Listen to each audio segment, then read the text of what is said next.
Sir, കഴിഞ്ഞ 2 ദിവസത്തിനുള്ളിൽ ഇന്നലെയും മിനിയാന്നുമായി ഇവിടെ മുഖ്യമന്ത്രി സൂചിപ്പിച്ച പോലെ തണ്ടർ ബോൾട്ടിന്റെ വെടിവെപ്പിൽ 4 പേർ കൊല്ലപ്പെട്ടത് മണ്ണാർക്കാട് നിയോജക മണ്ഡലത്തിലെ ആദിവാസി മേഖലയായിട്ടുള്ള അട്ടപ്പാടിയിലെ മേലെ മഞ്ചിക്കണ്ടി ഊരിന് സമീപത്താണ് സർ. ഇത് വളരെ വലിയ ആശങ്ക ആ പ്രദേശത്തെ ജനങ്ങളിൽ ഉണ്ടാക്കിയിട്ടുണ്ട്. വലിയ പോലീസ് സന്നാഹവും ഇത്തരത്തിലുള്ള വെടിവെപ്പുകളുമെല്ലാം ജനങ്ങളിൽ വളരെ വലിയ ഭീതിയാണ് സൃഷ്ടിച്ചിട്ടുള്ളത്. സർ, അട്ടപ്പാടിയിൽ മാവോയിസ്റ്റ് സാന്നിധ്യമുണ്ട് എന്ന് പറയാൻ തുടങ്ങിയിട്ട് വർഷങ്ങളായി. എന്നാൽ ഇതുപോലുള്ളൊരു സംഭവം അട്ടപ്പാടിയിൽ ആദ്യമായിട്ടാണ്. മുമ്പ് രൂപേഷിനെയും ഷൈനിയെയും പിടിക്കപ്പെട്ട സന്ദർഭത്തിൽ പോലീസ് പറഞ്ഞു ഇവർ സ്ഥിരമായിട്ട് അട്ടപ്പാടിയിൽ വരാറുണ്ടായിരുന്നു എന്ന് പിന്നീട് വെളിപ്പെട്ടിട്ടുണ്ട്. അതുപോലെ തന്നെ 4 വർഷങ്ങൾക്ക് മുമ്പ് വനം വകുപ്പിന്റെ ഓഫീസ് ആക്രമിച്ച ഒരു സംഭവവും ഉണ്ടായിട്ടുണ്ട്. അല്ലാതെ പൊതുസമൂഹത്തിന് ഭീഷണി ഉണ്ടാകുന്ന വിധം, പൊതുജനങ്ങൾക്ക് ബുദ്ധിമുട്ടുണ്ടാകുന്ന വിധം അട്ടപ്പാടിയിൽ ആദിവാസികളുടെ ഒരു സാന്നിധ്യം, അട്ടപ്പാടിയിൽ ആദിവാസികൾക്കിടയിൽ മാവോയിസ്റ്റുകളുടെ ഒരു സാന്നിധ്യമോ അക്രമോ ഇതിനു മുമ്പ് ഉണ്ടായിട്ടില്ല സർ. ഇവിടെ അങ്ങനെ വല്ലപ്പോഴും ഊരുകളിൽ ഇവർ പ്രത്യക്ഷപ്പെടും. അരി, അതുപോലുള്ള നിത്യോപയോഗ സാധനങ്ങൾ പാവപ്പെട്ട ആദിവാസികളോട് ചോദിക്കും. അതിങ്ങനെ പുറത്ത് വാർത്തയായിട്ടും വരാറുണ്ട് എന്നുള്ളതാണ് സർ സ്ഥിതി. എന്നാൽ ഇപ്പോ നിലമ്പൂരിലും അതുപോലെ തന്നെ വയനാട്ടിലുമായി ഈ അട്ടപ്പാടിയുടെ ഒരു പ്രത്യേകത എന്ന് പറഞ്ഞാൽ അട്ടപ്പാടി, നിലമ്പൂർ, വയനാട് വനമേഖലകളുടെ ഒരു ഭാഗം തന്നെയാണ് അട്ടപ്പാടി. അപ്പൊ ഈ സർക്കാർ അധികാരത്തിൽ വന്ന് സർ 3 വർഷത്തിനുള്ളിൽ ഇപ്പോ മിനിയാന്നും ഇന്നലെയുമായി അട്ടപ്പാടിയിൽ മരണപ്പെട്ട 4 മാവോയിസ്റ്റുകളടക്കം 7 പേരാണ് സർ ഈ 3 വർഷത്തിനുള്ളിൽ കൊല്ലപ്പെട്ടത്. 8 പേര് 2016 നിലമ്പൂരിലും, അതുപോലെ തന്നെ ഈ അടുത്ത് 2019 വയനാട്ടിൽ വെച്ച് വണ്ടൂർക്കാരനായ ഒരു CP ജലീലും പോലീസിന്റെ തണ്ടർ ബോൾട്ടിന്റെ വെടിവെപ്പിൽ മരണപ്പെടുകയുണ്ടായി സർ. ഇന്നലെ അട്ടപ്പാടിയിൽ മരിച്ചവരിൽ ഈ മാവോയിസ്റ്റ് പ്രസ്ഥാനങ്ങളുടെ നേതാവ് എന്ന് പറയുന്ന മണിവാസകം എന്ന് പറയുന്ന ആളും ഉൾപ്പെട്ടിട്ടുണ്ട് സർ. ഇവിടെ അട്ടപ്പാടി ഒരു തന്ത്രപ്രധാനമായ പ്രദേശമാണ്. ഞാനിവിടെ സൂചിപ്പിച്ച പോലെ കർണാടകയിലേക്കും തമിഴ്നാട്ടിലേക്കും കേരളത്തിലേക്കും ഒരേപോലെ വരാൻ കഴിയുന്ന ഒരു വനമേഖലയാണ് അട്ടപ്പാടി എന്നുള്ളത് കൊണ്ട് അവരവിടെയാണ് വിവിധ ദളങ്ങൾ രൂപീകരിച്ചുകൊണ്ട്, ഭവാനി ദളം, അങ്ങനെ വിവിധ പേരുകളിൽ ദളങ്ങൾ രൂപീകരിച്ചുകൊണ്ട് ഇവരുടെ പ്രവർത്തനം നടക്കുന്നത് സാർ. അപ്പൊ ഈ ഒരു സാഹചര്യം വല്ലാത്ത ഒരു ഭീതിയും സാഹചര്യങ്ങളും ഉണ്ടാക്കിയിട്ടുണ്ട് സാർ. ഇത് പറയുമ്പോൾ തന്നെ രാഷ്ട്രീയ തീവ്രവാദത്തോടോ മത തീവ്രവാദത്തോടോ ഞങ്ങൾ ഒരിക്കലും രാജിയാകുന്നില്ല. അതിനെ എന്നും നഖശികാന്തം എതിർക്കുക തന്നെയാണ് സർ ചെയ്യുന്നത്. ഇവിടെ നമുക്കറിയാം മതതീവ്രവാദവും രാഷ്ട്രീയ തീവ്രവാദവും നമ്മുടെ നാട്ടിലുണ്ട്. ഇത് രണ്ടും വിനാശകരമാണ്. ഇത് ഒരു സമൂഹത്തിനും ഗുണം ചെയ്യില്ല എന്ന് കൃത്യമായ ബോധ്യവും ഞങ്ങൾക്കുണ്ട് സർ. ഈ മതതീവ്രവാദം കൊണ്ട് ലോകത്ത് വലിയ വലിയ വിനാശങ്ങൾ ഉണ്ടായിട്ടുണ്ട്. അതുപോലെ തന്നെ രാഷ്ട്രീയ തീവ്രവാദം കൊണ്ടും വലിയ വലിയ ദുരന്തങ്ങൾ നമ്മൾ ഏറ്റുവാങ്ങേണ്ടി വന്നിട്ടുണ്ട്. നമ്മുടെ നാട്ടിൽ തന്നെ നമ്മുടെ രാഷ്ട്രപിതാവ് ഗാന്ധിജി കൊല്ലപ്പെടുന്നത് മതതീവ്രവാദത്തിന്റെ കൂടി ഭാഗമായിട്ടാണല്ലോ. അതുപോലെ തന്നെ മറ്റൊരു തീവ്രവാദത്തിന്റെ ഇരയായിരുന്നു ഭാരതത്തിന്റെ പ്രിയപ്പെട്ട പ്രിയദർശിനി ഇന്ദിരാഗാന്ധി എന്ന് നമുക്കറിയാം. നമ്മുടെ യുവാവായ പ്രധാനമന്ത്രി രാജീവ് ഗാന്ധിയുടെ ജീവൻ കൊടുക്കേണ്ടി വന്നതും ഇതുപോലെ തന്നെ ഒരു തീവ്രവാദത്തിന്റെ ഭാഗമായിട്ടാണ്. ഇവിടെ ഞങ്ങൾ ഈ വിഷയങ്ങൾ സഭയിൽ ഉന്നയിക്കുമ്പോൾ ഈ തീവ്രവാദത്തെ ഒരു നിലയിലും ഞങ്ങൾ ന്യായീകരിക്കുന്നില്ല. നമുക്കറിയാം മാവോയിസ്റ്റുകളെ കുറിച്ച് പറയുമ്പോൾ അതൊരു രാഷ്ട്രീയ തീവ്രവാദമാണ്. ആ രാഷ്ട്രീയ തീവ്രവാദത്തിന്റെ ഭാഗമായി നിലവിലുള്ള കണക്കുകളുടെ അടിസ്ഥാനത്തിൽ 12,000-ഓളം ആളുകൾ ഇന്ത്യയിലുടനീളം കൊല്ലപ്പെട്ടിട്ടുണ്ട്. അതിൽ മാവോയിസ്റ്റുകളുണ്ട്, അതേപോലെ തന്നെ ഗ്രാമീണരായിട്ടുള്ള ആളുകളുണ്ട്. എന്തിനേറെ അടുത്ത കാലത്ത് കോൺഗ്രസിന്റെ സമന്നതനായ നേതാവ് മധ്യപ്രദേശിന്റെ മുൻ മുഖ്യമന്ത്രിയായിരുന്ന BC ശുക്ല ഉൾപ്പെടെ ആ പ്രദേശത്തെ കോൺഗ്രസിന്റെ PCC പ്രസിഡന്റ് ഉൾപ്പെടെ ഒരു കുഴിബോംബ് ആക്രമണത്തിൽ 13 പേർ കൊല്ലപ്പെട്ട സംഭവവും നമ്മുടെ മുമ്പിലുണ്ട്. ഇതൊന്നും ചെറുതായി കാണുന്നില്ല സാർ. ഈ തീവ്രവാദത്തെ എല്ലാ അർത്ഥത്തിലും അപലപിക്കുന്നു, തീവ്രവാദത്തിലേക്ക് ആളുകൾ പോകാതെ നോക്കേണ്ടത് നമ്മളുടെ ഒക്കെ ചുമതലയാണ്. രാഷ്ട്രീയമായ സക്രിയമായ പ്രവർത്തനം എല്ലാ മേഖലകളിലും ശക്തിപ്പെടുമ്പോഴാണ് തീവ്രവാദം ഇല്ലായ്മ ചെയ്യപ്പെടുന്നത്. അത് മത തീവ്രവാദമായാലും ശരി, രാഷ്ട്രീയ തീവ്രവാദമായാലും ശരി, അതിലൊക്കെ യോജിപ്പോടുകൂടി നമ്മൾ പ്രവർത്തിക്കേണ്ടതുണ്ട്. സർ, ഇവിടെ സംഭവിക്കുന്ന ഒരു വിഷയം, തുടർച്ചയായി 7 പേരാണ് സർ, 8 പേരാണ് സർ ഈ കുറഞ്ഞ കാലയളവിനുള്ളിൽ കൊല്ലപ്പെടുന്നത്. ഇവിടെ പൊതുസമൂഹത്തിൽ നിന്ന് ഉയർന്നു വരുന്ന ഒരു ചോദ്യത്തിന് ഞാനും നിങ്ങളും ഉത്തരം പറയേണ്ടതുണ്ട്. കാരണം ആ സമൂഹത്തിന്റെ പ്രതിനിധികൾ അല്ലെങ്കിൽ ആ ചോദ്യം ചോദിക്കുന്നവരുടെ പ്രതിനിധികൾ ഈ സഭയിൽ ഇല്ലെങ്കിലും ഇതൊരു ജനാധിപത്യത്തിന്റെ ഏറ്റവും വലിയ സഭ ഈ സംസ്ഥാനത്തെ സംബന്ധിച്ചിടത്തോളം ഈ നിയമസഭയാണ്. അതുകൊണ്ട് ആ ചോദ്യങ്ങൾ ഇവിടെ ചർച്ച ചെയ്യപ്പെടണം. ആ ചോദ്യങ്ങൾക്കുള്ള ഉത്തരങ്ങളും നമ്മൾ കണ്ടെത്തണം. സർ, ഇവിടെ ചോദിക്കപ്പെടുന്ന ചോദ്യം മാവോയിസ്റ്റുകളാണെങ്കിൽ അവരെ വെറുതെ വെടിവെച്ച് കൊല്ലാമോ എന്നുള്ളതാണ്.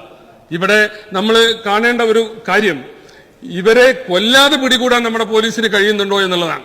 ഇത് പറയുമ്പോൾ എനിക്ക് വളരെ വ്യക്തമായി ഈ ഗവൺമെന്റിന്റെ മുമ്പിൽ ചൂണ്ടിക്കാണിക്കാനുള്ള ഒരു കാര്യം, ഇവിടെ ഷൈനിയും രൂപേഷും കഴിഞ്ഞ ഗവൺമെന്റിന്റെ കാലത്ത് അവർ ഈ പറഞ്ഞ പോലെ അട്ടപ്പാടിയിലൊക്കെ വന്നിരുന്ന മാവോയിസ്റ്റ് പ്രവർത്തനങ്ങൾക്ക് നേതൃത്വം നൽകിയിരുന്ന 2 ആളുകളാണ്. അവരെ കൊല്ലാതെയാണല്ലോ പിടിച്ചത്. ഒരു തുള്ളി രക്തം ചിന്താതെ രൂപേഷിനെയും ഷൈനിയെയും നിയമത്തിന്റെ മുന്നിൽ കൊണ്ടുവരാൻ കഴിഞ്ഞ UDF സർക്കാരിന് സാധിച്ചുവെങ്കിൽ ഇവിടെ എന്താ സംഭവിക്കുന്നത്? നിരന്തരമായ കൊലപാതകങ്ങളാണ് സംഭവിച്ചുകൊണ്ടിരിക്കുന്നത്. നിരന്തരമായി 8 പേർ കൊല്ലപ്പെടുന്ന ദയനീയമായ സ്ഥിതിയാണ് സർ നമ്മുടെ മുമ്പിൽ ഉണ്ടായിട്ടുള്ളത്. ഇതാണ് ഇതിന് നിങ്ങൾ ബഹളം വെക്കേണ്ട കാര്യമില്ല. ഇത് നമ്മളെല്ലാരും ബാധിക്കുന്ന പ്രശ്നമാണ്. ഞാൻ പറയുന്നത്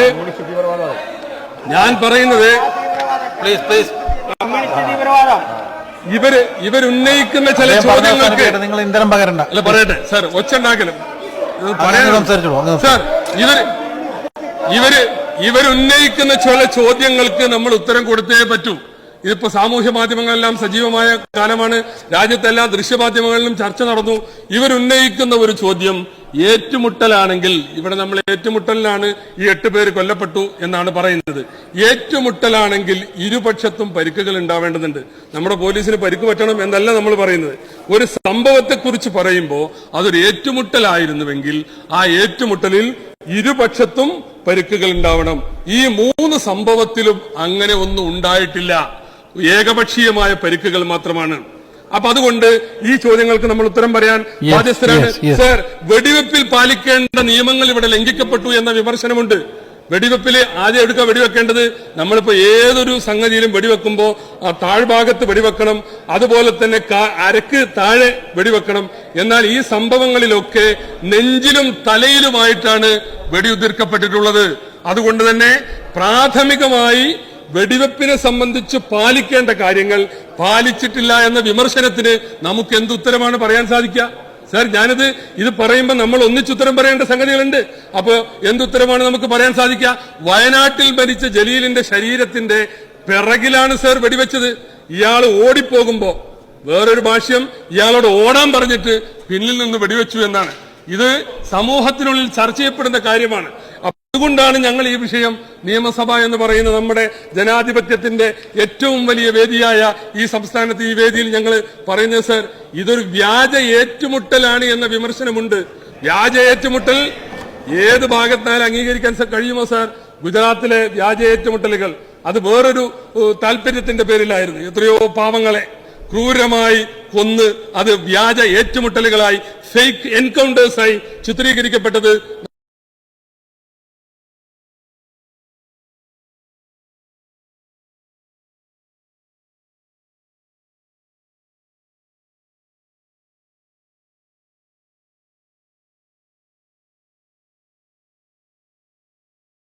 നമ്മുടെ മുമ്പിലുണ്ട് സർ.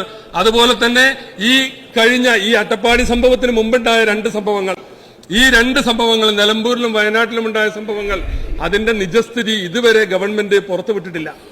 അത് എങ്ങനെ സംഭവിച്ചു എന്നതിനെ സംബന്ധിച്ച് ഇവിടെ പറഞ്ഞു മജിസ്റ്റീരിയൽ അന്വേഷണം നടത്തിയെന്ന്.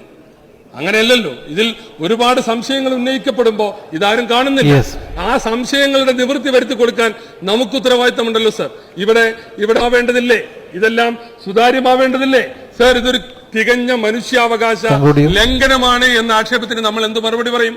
തികഞ്ഞ മനുഷ്യാവകാശ ലംഘനമല്ലേ? കുറ്റവാളികളെ പോലും വെടിവെച്ച് കൊല്ലാൻ ആർക്കെങ്കിലും അധികാരമുണ്ടോ സർ?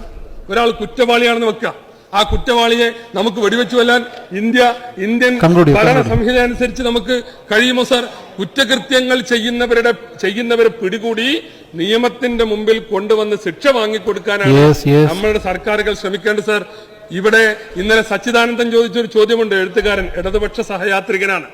കൊല്ലപ്പെട്ടവർ ചെയ്ത കുറ്റങ്ങൾ വിശദീകരിക്കണമെന്നും ഇടതുപക്ഷത്തെ തന്നെ ഇല്ലായ്മ ചെയ്യുന്നു എന്നുമാണ് സച്ചിദാനന്ദന്റെ വിമർശനം. ആ വിമർശനത്തിന് നമ്മൾ ഉത്തരം കണ്ടെത്തേണ്ട സാർ. നിങ്ങൾ ഭരണക്കാർ ഉത്തരം പറയേണ്ടതല്ലേ സാർ? ഇവിടെ വേറൊരു കാര്യമുണ്ട്. കൊടും കുറ്റവാളികളെപ്പോലും അവരുടെ മനുഷ്യാവകാശങ്ങൾ സംരക്ഷിച്ചു കിട്ടാൻ ഭരണഘടനാപരമായി അവകാശമുള്ളൊരു നാടാണിത്. പക്ഷേ ഇവിടെ എന്താ ചെയ്യുന്നത്? നിരോധിത സംഘടനയിൽ പ്രവർത്തിച്ചു എന്നതിന്റെ പേരിൽ മാത്രം കാണുന്ന മാത്രയിൽ വെടിവെച്ചു കൊല്ലുകയാണ് സാർ. ഇത് ഒരു പരിഷ്കൃത സമൂഹത്തിന് കഴിയുമോ സാർ? ഞാൻ ചോദിക്കട്ടെ, ഒരു ഇടതുപക്ഷ സർക്കാരാണ് ബഹുമാനപ്പെട്ട സ്പീക്കർ, ഒരു ഇടതുപക്ഷ സർക്കാരാണ് ഇത് ചെയ്യുന്നത്. ഇവിടെ നിങ്ങളുടെ ഭരണത്തിന്റെ തീരുമാനങ്ങളുടെ സതീശൻ വിളിച്ചു പറയലല്ല. ഈ ചട്ടത്തിൽ എന്താ നിങ്ങളുടെ എല്ലാ ചട്ടം ഉദ്ധരിക്കുന്നതാണല്ലോ. ഞാൻ 2 മിനിറ്റോട് നിർത്താം സാർ. എല്ലാ സമയത്തും നിങ്ങൾ ഇങ്ങനെ കമന്റ് ചെയ്തെങ്ങനെ? ഞാൻ 2 മിനിറ്റോട് നിർത്താം. നിങ്ങൾക്ക് അവകാശമുണ്ട്. നിങ്ങളുടെ മുന്നണിയുടെ ഭാഗമായ ശ്രീ കാനം രാജേന്ദ്രൻ ഈ സംഭവങ്ങളെ കുറിച്ച് എന്താ പറഞ്ഞത്? കാനം രാജേന്ദ്രൻ പറഞ്ഞ ആരോപണം വളരെ ഗുരുതരമാണ്. കേന്ദ്ര ഫണ്ട് തട്ടുന്നതിന് വേണ്ടിയാണ് ഇത്തരത്തിലുള്ള വ്യാജ ഏറ്റുമുട്ടലുകൾ ഉണ്ടാക്കിയത് എന്ന് പറയുന്നത് ശ്രീ കാനം രാജേന്ദ്രനാണ്, ഞാനല്ല. ഞങ്ങളുടെ മുന്നണിക്കാരോ അല്ല, UDF അല്ല. അത് നമ്മൾ കാണണ്ടേ? അതിന് നിങ്ങൾ മറുപടി പറയണ്ടേ? അതുപോലെ തന്നെ സാർ, ഇവിടെ വധശിക്ഷയുമായി ബന്ധപ്പെട്ട് CPM-ന്റെ ഒരു നിലപാടുണ്ടായിരുന്നു 4 കൊല്ലം മുമ്പ്. നിയമവ്യവസ്ഥയിൽ പോലും വധശിക്ഷ പാടില്ല. ഒരാളെ തൂക്കിക്കൊല്ലാൻ പാടില്ല എന്ന് CPM അതിന്റെ നയം പ്രഖ്യാപിച്ചിട്ടുണ്ട്. സർ, ഇവിടെ കുറ്റാരോപണമില്ലാതെ വിചാരണയില്ലാതെ കണ്ട മാത്രയിൽ ആളുകളെ വെടിവെച്ചു കൊല്ലുന്ന ഈ സമീപനത്തെ CPM പാർട്ടിക്ക് ആ അർത്ഥത്തിൽ അംഗീകരിക്കാൻ സാധിക്കുന്നു. അപ്പോ ഇവിടെ കൃത്യമായ വിചാരണ ഉണ്ടാകണം. ഇങ്ങനെ ഈ വെടിവെച്ച ആളെ കൊല്ലുന്നതിനെ സംബന്ധിച്ച് ഉയർന്നു വന്നിട്ടുള്ള ആരോപണങ്ങൾ സർ ഗൗരവമായി പരിഹരിക്കപ്പെടണം. അതോടൊപ്പം തന്നെ സർ വേറൊരു കാര്യം പറയാനുള്ളത്, കേരളത്തിൽ മാവോയിസ്റ്റുകൾ ഛത്തീസ്ഗഡ്, മധ്യപ്രദേശ്, ജാർഖണ്ഡ് മോഡൽ ഒരതിക്രമങ്ങളും ഇവിടെ നടന്നിട്ടില്ല സാർ. ഇവിടെ എന്താ വല്ലയിടത്തും പ്രത്യക്ഷപ്പെടും, അരിയും കാര്യങ്ങളും ചോദിക്കും. ഇതല്ലേ അരി കടത്തിക്കൊണ്ടുപോയി എന്നുള്ളതാണല്ലോ ഇവർക്കെതിരായിട്ടുള്ള കാര്യമായിട്ടുള്ള ഒരു കുറ്റം. ഈ ജലീലിനെതിരായിട്ടുള്ള ആരോപണം എന്തായിരുന്നു? കൊല്ലപ്പെട്ട ജലീലിനെതിരായിട്ടുള്ള ആരോപണം റിസോർട്ടിൽ നിന്ന് പണം മോഷ്ടിച്ചു എന്നുള്ളതാണ്. സാർ, പണം മോഷ്ടിച്ചതിന് വധമാണോ ശിക്ഷ? പണം മോഷ്ടിച്ചതിന് ഒരാളെ നമുക്ക് വെടിവെച്ച് കൊല്ലാൻ പറ്റുമോ സാർ?